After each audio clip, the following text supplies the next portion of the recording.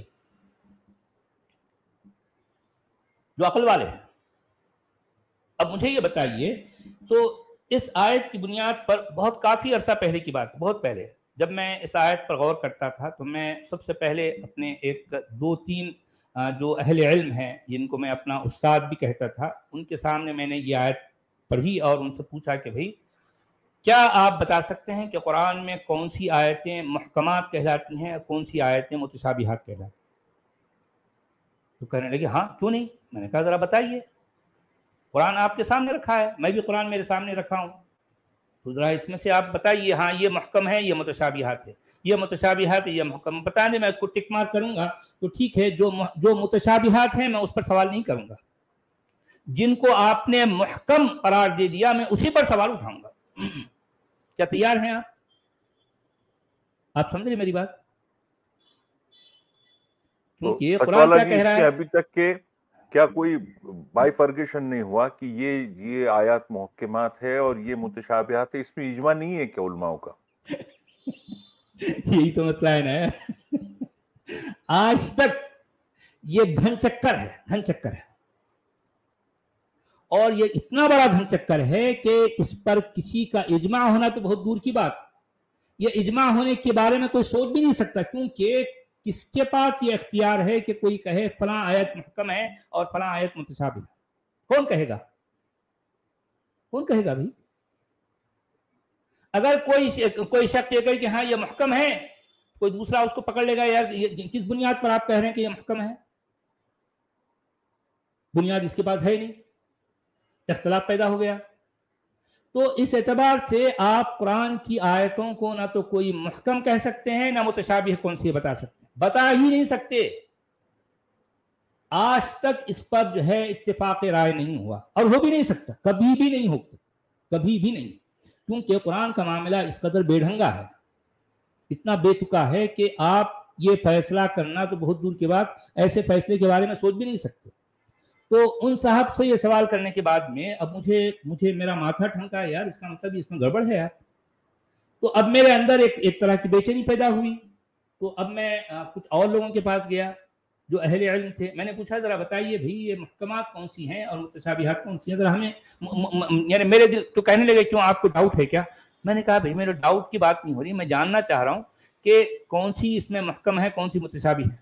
نہیں اگر آپ جو ہے اس چکر میں پڑ جائیں گے تو پھر آپ کے اندر جو ہے بے وجہ کا جو ہے شیطانی وسوسے پیدا ہو جائیں گے. آپ اس چکر میں پڑنا کیوں چاہ رہے ہیں؟ ارے دیکھیں میں سوال کچھ کر رہا ہوں اور مجھے جواب کچھ اور مل رہا تو اب یہ اس طریقے سے میرے اندر جو ہے وہ اب دیکھیں خود بخود ایک طرح کا تجسس، ایک کیوریسٹی پیدا ہوئی ہے، اس کا مطلب یار گڑبڑ ہے. قرآن تو یہ اسٹیٹمنٹ دے رہا اور اتنا بھونا اسٹیٹمنٹ ہے، اس میں خود یہ نہیں بتا رہا کہ آخر کون سی آیت محکم ہے کون سی. یہ دیکھیں کم سے کم اگر ہمیں یہ پتا چل جائے کہ کون سی آیتیں محکمات کہلاتی ہیں اور قرآن ان کے بارے میں کہہ رہا ہے کہ یہی ام الکتاب ہے، یہی کتاب الکتاب کی جڑ ہے، تو ٹھیک ہے کم سے کم ہم ان کو تو پکڑ لیں گے نا بھائی. متشابہات کو چھوڑ دیں گے بھائی، ہم کو کوئی اس میں جھگڑا ہی نہیں کرنا ہے، چھوڑ دو بھائی. اب کوئی اگر یہ بات طے ہو جائے کہ ہاں فلاں فلاں فلاں فلاں فلاں آیتیں متشابہات ہیں، لوگوں ان پر جو ہے اپنا دماغ مت لگاؤ، ٹھیک ہے نہیں لگائیں گے، میں تو نہیں لگاؤں گا، میں صرف محکمات پر جو ہے بات کروں گا.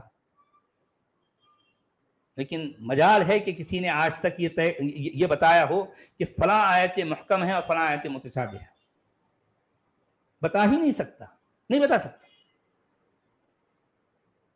کتنا غامدی صاحب بھی نہیں بتائے، کوئی بھی نہیں بتا سکتے یار. غامدی صاحب کی دادا حضرت بھی آ جائیں تو وہ بھی نہیں بتا سکتے، سب بیکار کی باتیں ہیں. کیونکہ قرآن کا معاملہ ہے بے ڈھنگانا بھائی.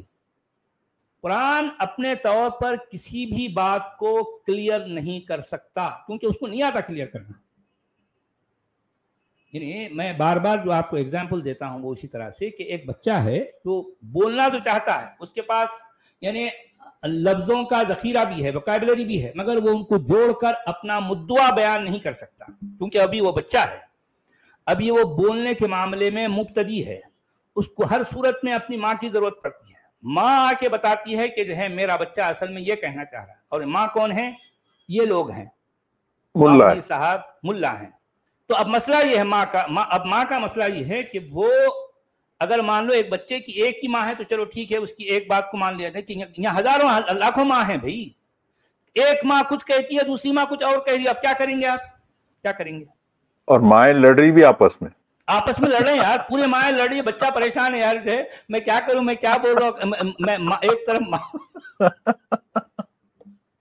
آپ سمجھ رہے ہیں؟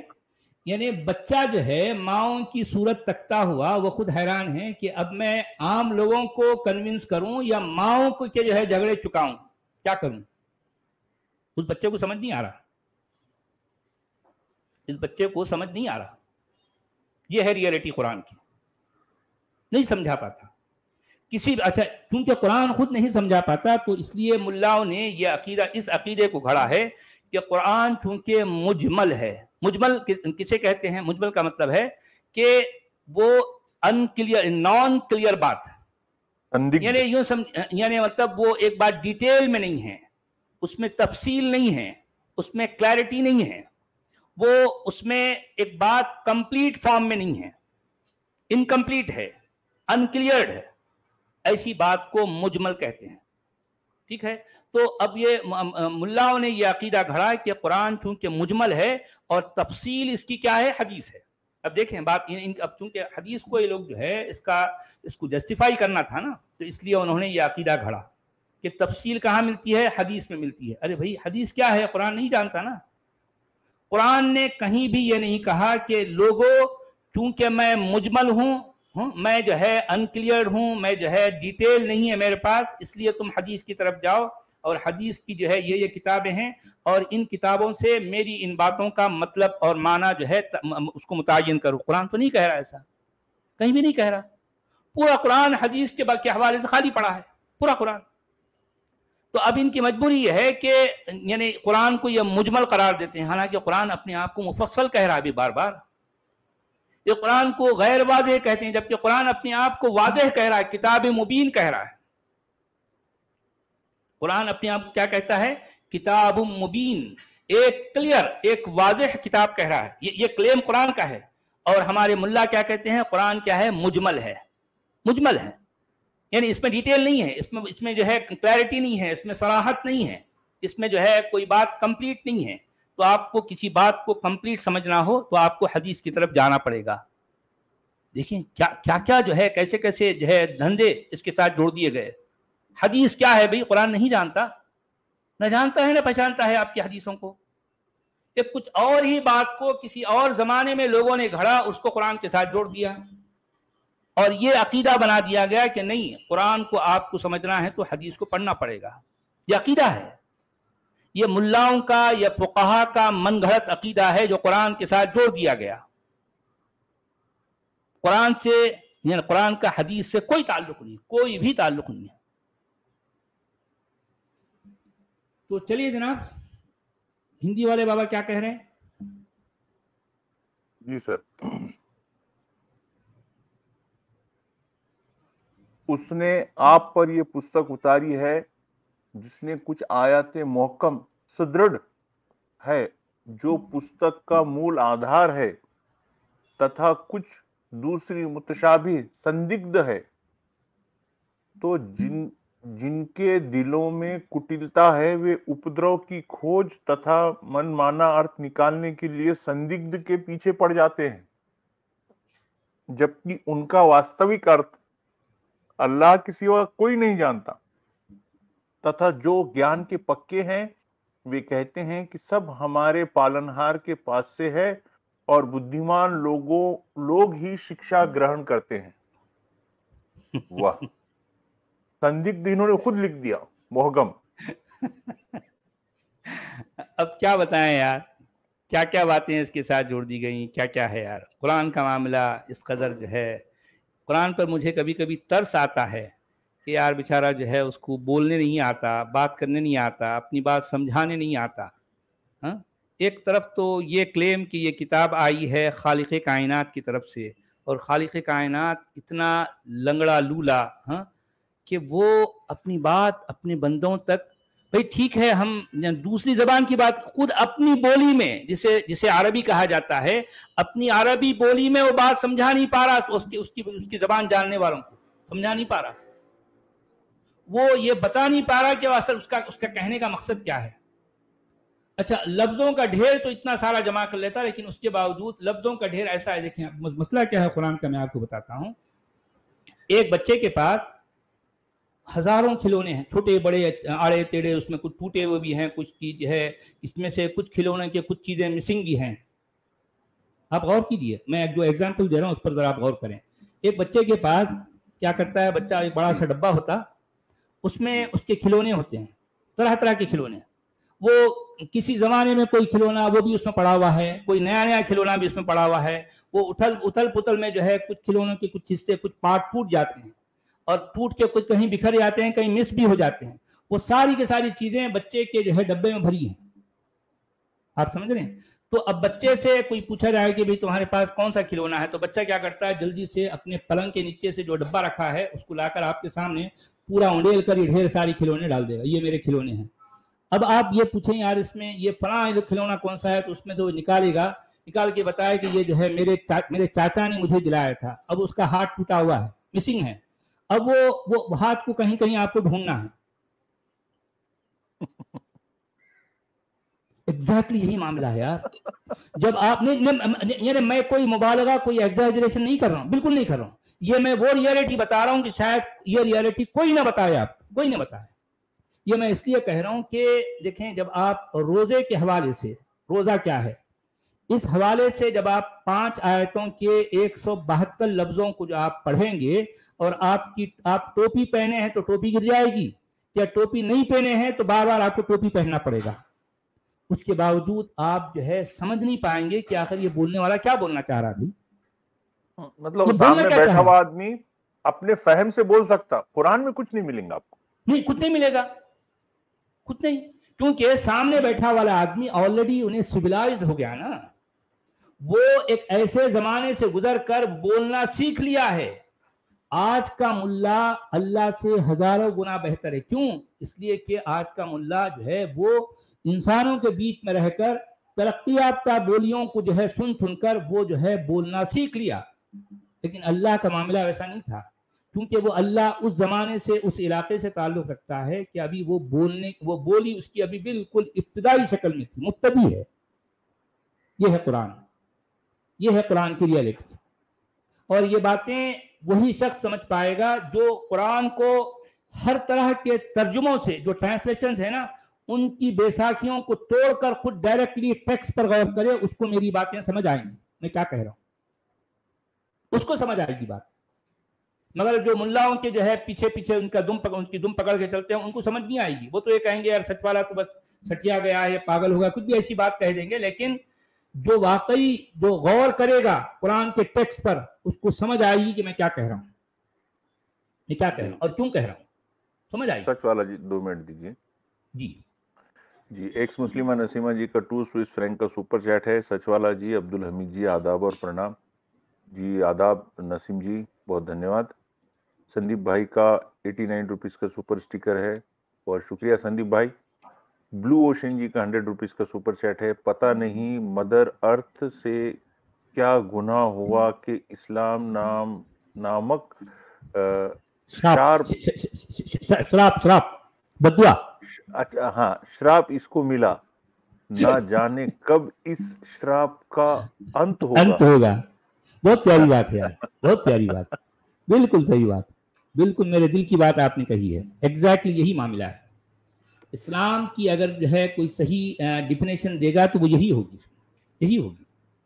کچھ تو جو ہے یہ مدر ارتھ نے کہیں کچھ تو اس سے کچھ غلطی ہوئی، تو اس پر جو ہے اسلام نامی چیز آ گئی، اور پھر جو ہے یہ ایک بددعا ہے، کرس ہے انسانیت کے لیے۔ جی جناب۔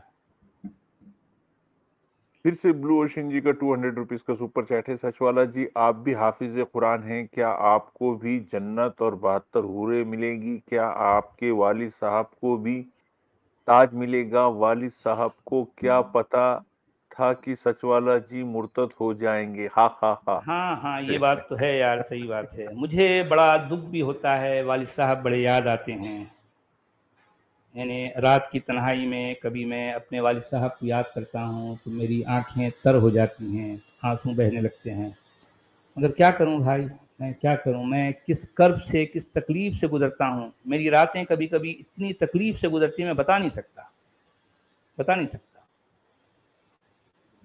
یہ ریئلٹی ہے، یہ کڑوائی ہے زندگی کی، بہرحال ہمیں اس کو جھیلنا ہے، صحیح جی چلیے چلیے جناب، سر 1 گھنٹہ ہو گیا، جی اب ہم رکیں گے۔ بہتر ہے۔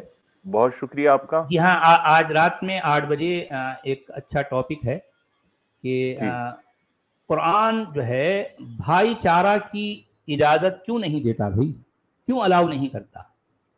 ہم انسانوں کو، یعنی ہم سب مل جل کر بھائی بھائی کی طرح رہنا چاہتے ہیں، تو ہمیں قرآن ایسا رہنے کیوں نہیں دیتا؟ ہم چاہتے ہیں کہ جو کوئی بھی جو ہے اپنی اپنی مانیتا ہے، کوئی بھی ہو، کوئی چاہے تو اسلام کو مانے، کوئی چاہے تو نہ مانے، ہاں اپنی اپنی سوچ ہے، اپنی اپنی مانیتائیں ہیں، کوئی ماننے والے ہیں کوئی نہیں ماننے والے ہیں، ہم سب مل جل کر بھائی بھائی کی طرح رہنا چاہتے ہیں۔ یہ ہمارا میسج ہے، یہ ہمارا پیغام ہے، مگر قرآن کا پیغام یہ نہیں ہے۔ قرآن چاہتا ہے کہ نہیں، تم لوگ آپس میں بھائی بھائی نہیں ہو سکتے اگر تم ماننے والے نہیں ہیں۔ ماننے والے ہیں تو بھائی بھائی ہیں، نہیں مانتے تو تم آپس میں بھائی بھائی نہیں ہیں، تم آپس میں ایک دوسرے کے دشمن ہو، تم سے ایک دوسرے کو کوئی دوستی بھی نہیں کر سکتا، بھائی کہنا تو بہت دور کی بات۔ تو یہ آج کا ہمارا ٹاپک ہے، آپ لوگ جو ہے ضرور اس کو جوائن کریں، دیکھیں اس میں کیا باتیں ہو رہی ہے، اور میں ہر بات کو قرآن کے ٹیکسٹ کی بیس پر جو ہے میں ثابت کروں گا، ٹھیک ہے؟ چلیں جناب، اب ہم اجازت لیتے ہیں سبھی سے، بہت بہت شکریہ۔ بہت شکریہ سر، خدا حافظ۔ جی ہاں۔